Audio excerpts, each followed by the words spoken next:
राज्य शिक्षा शोध एवं प्रशिक्षण परिषद बिहार पटना में आपका स्वागत है। बच्चों, हमने पिछली कक्षा में बात की थी न्यायपालिका से संबंधित विभिन्न मुद्दों पर। ये बड़ा ही विस्तृत अध्याय है। कार्यपालिका जिस तरह से विस्तृत था उसी तरह से न्यायपालिका भी बहुत ही विस्तृत अध्याय में है, और इसकी बारीकियों को जब हम जान पाएंगे तो हम अपने कर्तव्यों, अधिकारों, साथ ही हम अपने देश के कानूनों के बारे में जान पाएंगे।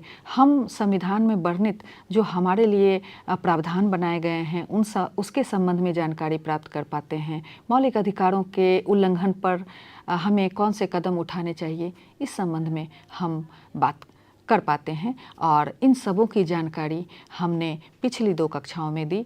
आज हम उच्च न्यायालय पर अपना ध्यान लगाएंगे। उच्च न्यायालय जो हमारे यहाँ है, मैंने पहली कक्षा में ये बताया था कि हमारे यहाँ 25 उच्च न्यायालय हैं, और इनके साथ कभी-कभी कुछ न्यायालय जहाँ जो अवस्थित हैं उनके साथ कुछ और समूह रूप में क्षेत्रों को जोड़ दिया गया है, भौगोलिक क्षेत्रों को। तो इस तरह से न्यायालय का गठन किया गया है। तो सबसे पहले तो हम ये देखेंगे कि हमारे 25 जो ये उच्च न्यायालय हैं कहाँ हैं, उनका केंद्र कहाँ है, उनकी स्थापना का वर्ष, और उनके भौगोलिक क्षेत्र में कौन कौन से जगहें आती हैं। सबसे पहला है इलाहाबाद उच्च न्यायालय। 1866 में इसकी स्थापना हुई। प्रयागराज में यह अवस्थित है। इलाहाबाद का नाम बदलकर प्रयागराज किया गया है, और यह हमारे ग्रंथों में भी प्रयाग के रूप में ही वर्णित है। तो उत्तर प्रदेश राज्य में है। दूसरा जो है उच्च न्यायालय अमरावती में है, और अमरावती में जो उच्च न्यायालय है यह आंध्र प्रदेश में है, और आंध्र प्रदेश के तेलंगाना क्षेत्र के अलग होने के बाद 2019 में इसे स्थापित किया गया है। बॉम्बे उच्च न्यायालय 1862 में मुंबई में स्थापित है। महाराष्ट्र, गोवा, दादरा, नगर हवेली, दमन और दीव ये इसके क्षेत्राधिकार में है। महाराष्ट्र से सटा हुआ है गोवा जो छोटा सा प्रांत है। दादरा और नागर हवेली, दमन और दीव ये जो हैं समुद्र में द्वीप की तरह हैं। तो इन्हें भी मुंबई के ही क्षेत्राधिकार में रखा गया है, मुंबई उच्च न्यायालय के अधिकार क्षेत्र में रखा गया है। और इसके बाद है कलकत्ता उच्च न्यायालय। इसकी भी स्थापना 1862 में हुई थी, और यह कोलकाता में है। वर्तमान में कलकत्ता का नाम कोलकाता किया गया है। पश्चिम बंगाल अंडमान निकोबार द्वीप समूह इसके क्षेत्राधिकार में है। तो अंडमान निकोबार द्वीप समूह जो हमारा हिंद महासागर है, हिंद महासागर के बंगाल की खाड़ी का जो भाग है वहाँ अवस्थित है, और छोटे छोटे बहुत सारे द्वीप हैं। यह केंद्र शासित प्रदेश है। उसी तरह दादरा नगर हवेली और दमन एवं दीव भी जो थे वो केंद्र शासित प्रदेश थे, जिसे मुंबई उच्च न्यायालय के साथ संबंधित किया गया। तो अंडमान और निकोबार द्वीप समूह को पश्चिम बंगाल यानी कि कोलकाता उच्च न्यायालय के साथ संबंधित किया गया है। 2000 में छत्तीसगढ़ उच्च न्यायालय का गठन हुआ। यह बिलासपुर में है। छत्तीसगढ़ राज्य में यह अवस्थित है। दिल्ली उच्च न्यायालय 1966 में नई दिल्ली में जो न्यू कैपिटल एरिया है यानी कि नई राजधानी का जो क्षेत्र है वहाँ इसे स्थापित किया गया है। गुवाहाटी उच्च न्यायालय 1948 में इसकी स्थापना हुई। गुवाहाटी में यह अवस्थित है। असम, नागालैंड, मिजोरम और अरुणाचल प्रदेश। गुवाहाटी असम में है, लेकिन इसके क्षेत्राधिकार में जो छोटे छोटे पूर्वोत्तर राज्य हैं नागालैंड, मिजोरम और अरुणाचल प्रदेश, इसके समूहित किया गया है। गुवाहाटी उच्च न्यायालय के क्षेत्र में ये आते हैं। गुजरात उच्च न्यायालय 1960 में इसकी स्थापना अहमदाबाद में हुई, और हिमाचल प्रदेश उच्च न्यायालय 1971 में इसकी स्थापना हुई। यह शिमला में अवस्थित है, और हिमाचल प्रदेश पूरे हिमाचल प्रदेश इसके क्षेत्र में आता है। जम्मू कश्मीर और लद्दाख उच्च न्यायालय 1928 में यह स्थापित हुआ। श्रीनगर, जम्मू कश्मीर, लद्दाख इसके अधिकारक क्षेत्र में है। अभी राजनीतिक कारणों से श्रीनगर, जम्मू कश्मीर की संरचना थोड़ी सी बदली हुई है, लेकिन जो जितने भी न्यायिक मामले हैं वह यह उच्च न्यायालय ही अपने पर्यवेक्षण में देखता है। झारखंड उच्च न्यायालय सन 2000 में रांची, झारखंड में इसकी स्थापना हुई। कर्नाटक उच्च न्यायालय 1884 में बेंगलुरु, कर्नाटक में अवस्थित है। और आगे बढ़ें तो हम देखें कि अब जो है कर्नाटक उच्च न्यायालय के बाद आता है केरल उच्च न्यायालय। 1956 में स्थापना हुई, कोच्चि में स्थापित है। केरल और लक्षद्वीप तक इसका क्षेत्र है। लक्षद्वीप भी अंडमान निकोबार की तरह ही, जो कि बंगाल की खाड़ी में अवस्थित था, तो लक्षद्वीप जो है वह अरब सागर में अवस्थित है। और लक्षद्वीप कहा ही इसका नाम इसीलिए जाता है कि यहाँ लाखों द्वीप हुआ करते थे। समय के साथ कुछ द्वीप जो है समंदर में समा गए और अभी कुछ द्वीप बचे हुए हैं, जिनमें मिनिकॉय है, कावारत्ती है, बंगाराम जैसे द्वीप हैं। तो प्रशासन की व्यवस्था वहाँ है। यह केंद्र शासित प्रदेश है और इससे कोच्चि में अवस्थित केरल उच्च न्यायालय के अधिकारक क्षेत्र में रखा गया है। मध्य प्रदेश उच्च न्यायालय, इसकी स्थापना 1956 में हुई, जबलपुर में अवस्थित है। और मद्रास उच्च न्यायालय, इसकी भी स्थापना 1862 में हुई थी, चेन्नई में अवस्थित है। तमिलनाडु और पुडुचेरी इसके अधिकारक क्षेत्र में आता है। पुडुचेरी केंद्र शासित प्रदेश के रूप में है और यहाँ विधानसभा भी गठित है।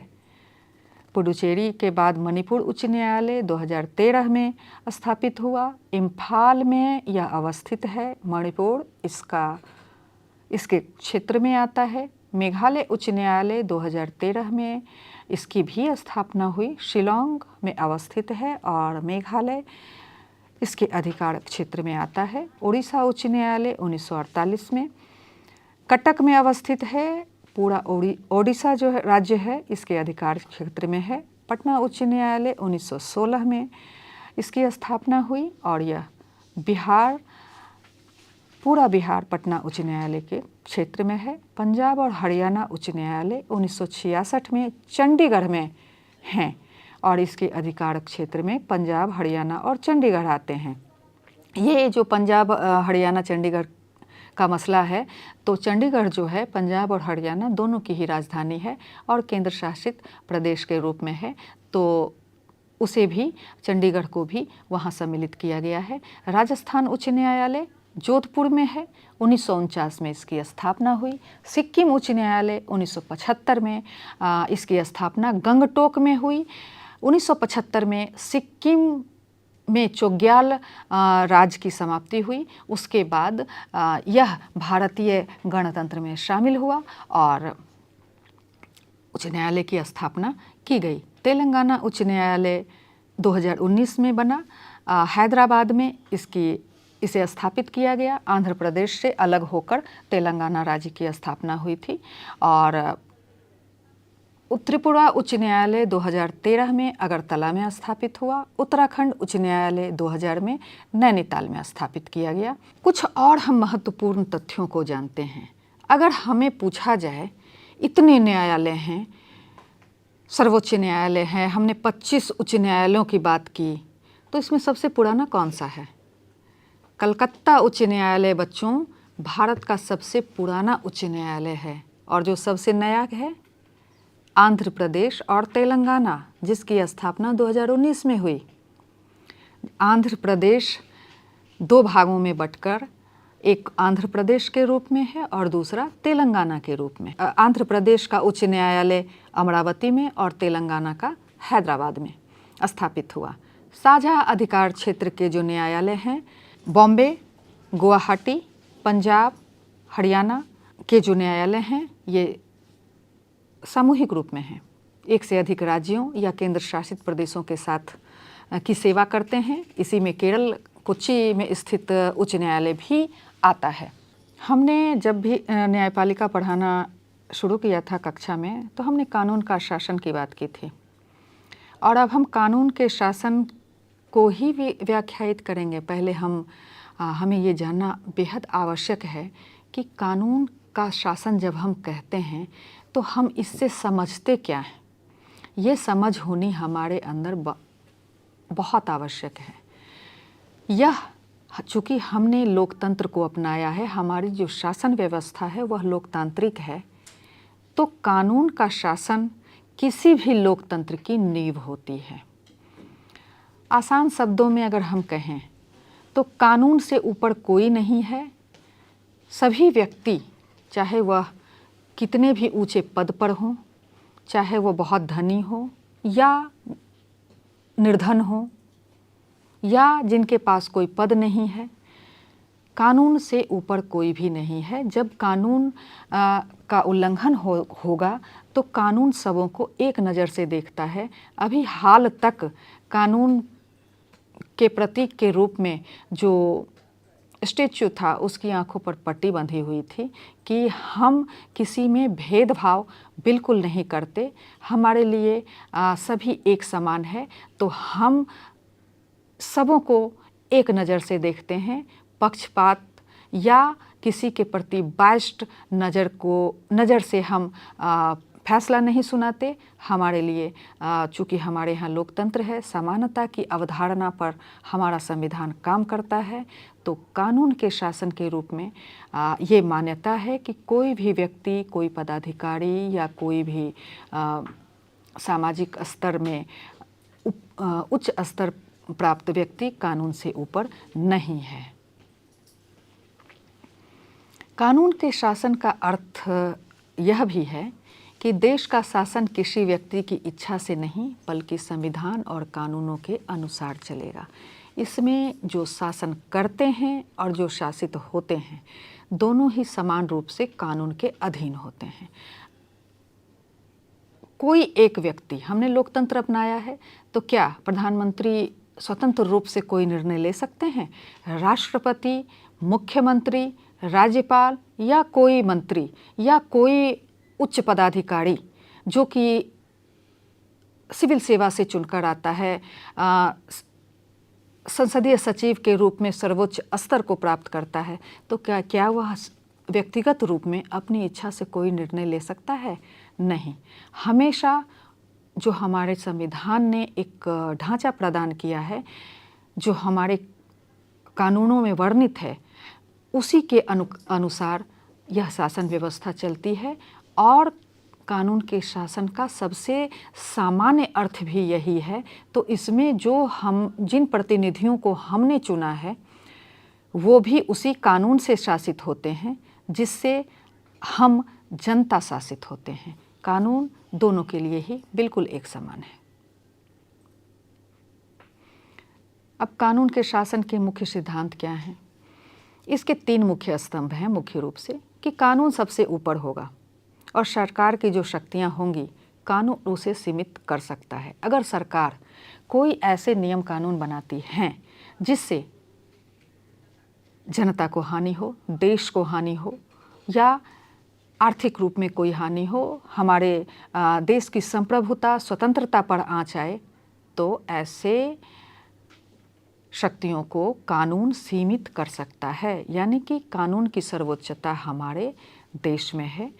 कानून के समक्ष समानता, चाहे इस संबंध में हम बात कर चुके हैं। अमीर गरीब, अधिकारी हो या आम नागरिक, कानून सबको एक समान नज़रों से देखता है। और अगर किसी के भी अधिकारों का उल्लंघन होता है तो समानता के अधिकार के नज़र में उसके साथ कोई भी व्यक्ति न्यायालय तक अपनी पहुंच बना सकता है, न्याय प्राप्ति की कोशिश कर सकता है और न्याय की प्राप्ति होना उसका अधिकार है। तो कानून का शासन क्यों महत्वपूर्ण है? यह किसी भी सरकार को मनमानी करने से रोकता है। अगर आपको बच्चों छोड़ दिया जाए तो सारा दिन क्या करेंगे? सारा दिन खेलेंगे, मोबाइल चलाएंगे, खाने खाएंगे, झगड़ा करेंगे, तो वहाँ आपको रोक टोक कौन करता है? जाहिर है कि आपके अभिभावक, माता पिता हों या जो भी बड़े हों, वो आपको रोकते हैं ना। बिल्कुल उसी तरह कानून के शासन में सरकार को भी उद्दंड नहीं बनने दिया जाता, उनको अपनी मर्जी से काम करने की आज़ादी नहीं होती।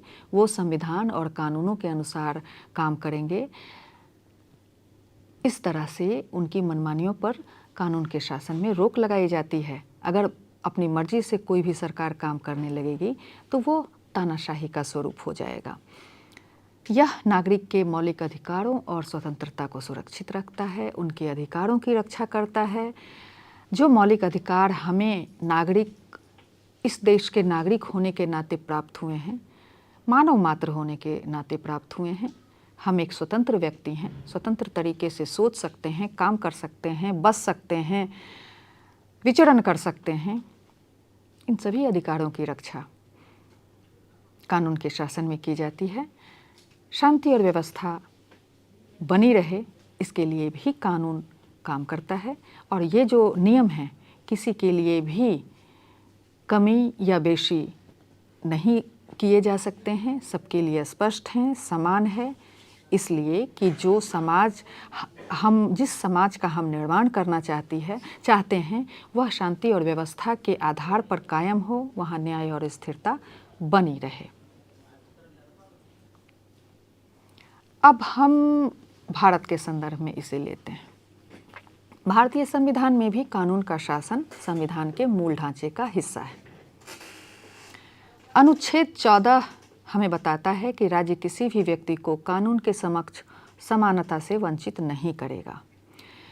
विधि का शासन और कानून के शासन की जो विशेषता होती है वो अभी हमने देखा, हमने उस पर बात की। तो हमारा जो भारत है, यह चूँकि प्रजातांत्रिक देश है, तो हमारा संविधान जब बना तो कानून के शासन को ही सर्वोच्चता प्रदान की गई मूल ढांचे में। और हमारे संविधान के मूल ढांचे में संशोधन नहीं किया जा सकता, यह भी संविधान में वर्णित है। फिर अनुच्छेद 14 की बात आती है, तो अनुच्छेद 14 से लेकर अनुच्छेद 30 तक संविधान में मौलिक अधिकारों का वर्णन किया गया है। तो सबसे पहले जो वर्णन है वह है समानता का अधिकार। समानता के अधिकार के अंतर्गत अनुच्छेद 14 से अनुच्छेद 18 तक 5 बिंदुओं को वर्णित किया गया है। उसमें जो सबसे पहला है वह है कानून के समक्ष समानता। तो राज्य किसी भी व्यक्ति को इस किसी भी आधार पर भेदभाव नहीं करेगा कि कानून के अंतर्गत इस व्यक्ति को न्याय मिलेगा और इसे नहीं मिलेगा। इस तरह के भेदभाव नहीं होंगे। कानून की शरण में कोई भी व्यक्ति अपने अधिकारों के लिए या अपने साथ हुए अन्याय के लिए या किसी भेदभाव को दूर करने के लिए कानून के समक्ष उपस्थित हो सकता है। कहने का अर्थ यह है कि जो ये कानून का शासन है, ये ऐसी ढाल है जो आम नागरिक को सत्ता की मनमर्जियों से बचाती है, उसकी एक तरफा निर्णयों से बचाती है, उसको अपने प्रति होने वाले अन्याय से बचाती है और एक न्यायपूर्ण समाज की स्थिति को सुनिश्चित करती है। बच्चों, हमने पहली ही कक्षा में बात की थी कि दूसरी कक्षा में भी इससे संबंधित बात की थी कि न्यायाधीशों को किस आधार पर हटाया जा सकता है। वहाँ हमने देखा था कि या तो वो अपने पद से त्यागपत्र दे दें समय पूर्व, या उन्हें अयोग्यता या कदाचार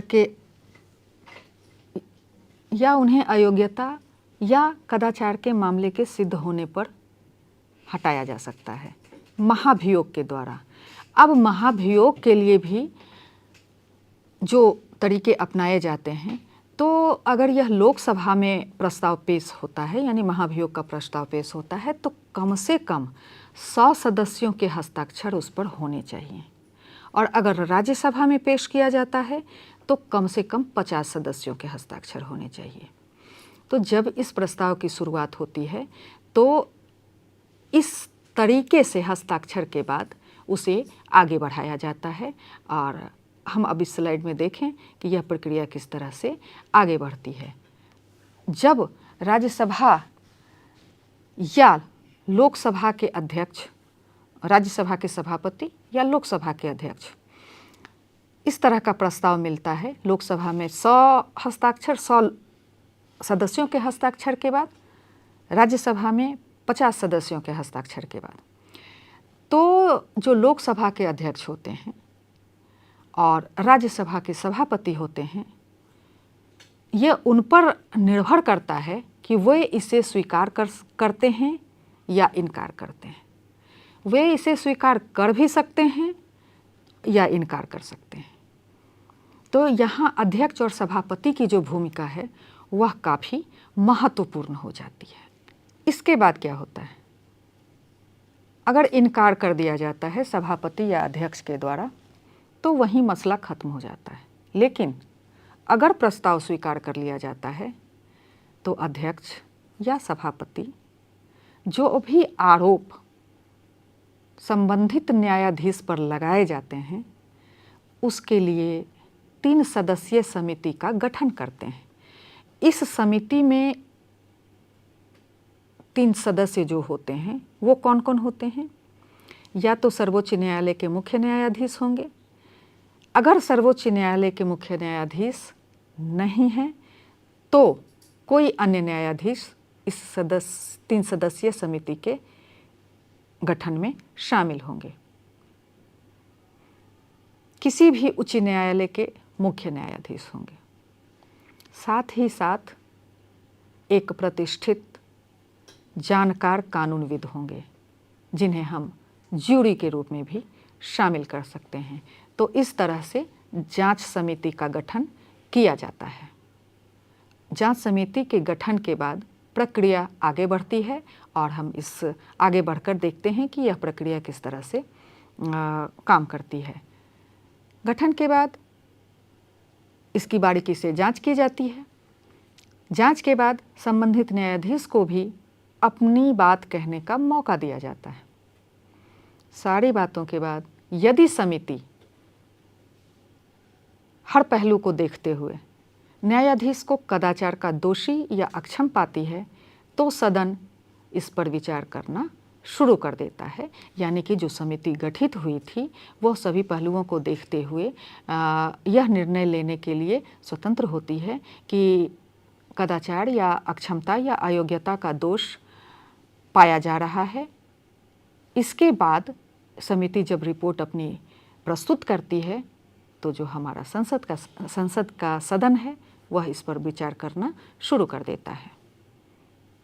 जब संसद अपनी कार्यवाही शुरू करती है तो न्यायाधीश को अगर हटाना है इस महाभियोग के प्रस्ताव के द्वारा तो सदन की कुल सदस्यता के बहुमत द्वारा और उपस्थित एवं मतदान करने वाले सदस्यों के 2/3 बहुमत द्वारा यह पारित होना चाहिए।